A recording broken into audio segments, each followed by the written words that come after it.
আসসালামু আলাইকুম। চলেন আমার ছাদে ড্রাগন গাছ দেখায়। আমার ড্রাগনের কী অবস্থা অনেকদিন আপনাদের দেখায় না, আজকে দেখায়। দেখেন ড্রাগনগুলোর কী আছে।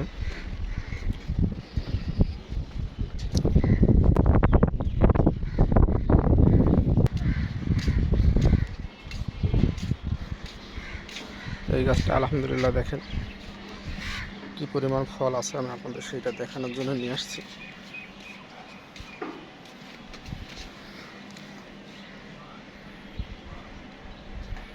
এই গাছটাতে প্রায় 30টার উপরে মনে হয় আছে ফল সম্ভবত। আরও এর আগে প্রায় এটা থেকে প্রায় অনেকগুলো খাওয়া হয়েছে। এটা থেকে প্রায় মনে হয় ধারণা 20টার বেশি খাওয়া হয়ে গেছে এটা। আর এখনও এইগুলো এই পরিমাণ দেখেন আছে এখানে। গাছটা আমার খুব একটা যত্ন করে করা হয়েছিল না, যার কারণে এইভাবে মানে অপরিকল্পিত যাকে বলে সেইভাবে করা, যার কারণে কি হয়েছে যে গাছটা একেবারে আমার ছাদের সাথে একেবারে লেগে গেছে।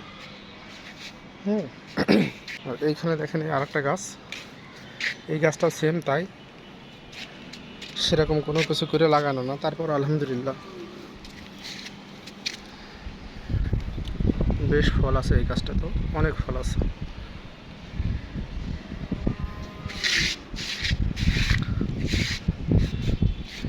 আবার নতুন করে দেখেন আবার চলে আসতেছে।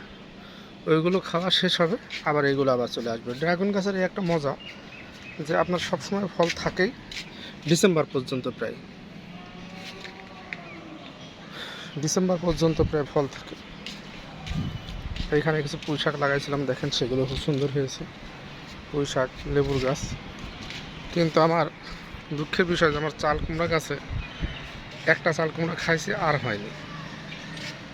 বন্ধা গাছ।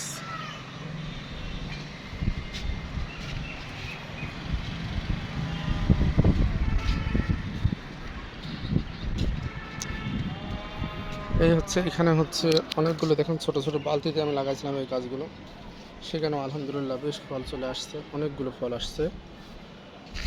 কিন্তু আমার এই গাছটার একটা সমস্যা হয়েছে, সেটাও আমি আপনাদের দেখাচ্ছি। দেখেন এখানে ফল প্রায় পাকার কাছাকাছি চলে আসছে, অনেকগুলো ফল একসঙ্গে পাকলো। এই গাছটাতে অনেকগুলো ফল আছে।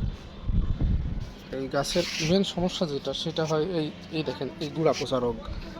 এই যে লাল হয়ে গেছে না, এটা পচে গেছে। হ্যাঁ, এটাই হচ্ছে এই গাছগুলোর সবচেয়ে বেশি সমস্যা। এখন ওই ডালটা আমাকে কেটে ফেলে দিতে হবে, তা না হলে ওইটা থেকে আরও ছড়াবে। এগুলো কিন্তু আমি খুব ছোটো ছোটো বালতিতে, এই যে চাকা ঘড়ি ওয়াশিং ছিল, সেইটার সঙ্গে এই ফ্রি বালতি দিছিল, সেই বালতির ভিতরেই মূলত আমি এইগুলো লাগাইছিলাম। এদের তাতে আলহামদুলিল্লাহ অনেক ভালো হয়েছে, এই গাছগুলো বেশ সুন্দর হয়েছে, ফলও অনেক আছে, অনেক ফল আছে। আবার দেখেন কত সুন্দর ফুল চলে আসছে। এই দেখেন ওই ফলগুলো খেতে খেতেই কিন্তু এই ফুলগুলো আবার হয়ে যায়, পরিপক্ক হয়ে আসবে না, ওইগুলো শেষ হতেই। দেখছেন আলহামদুলিল্লাহ অনেক আছে।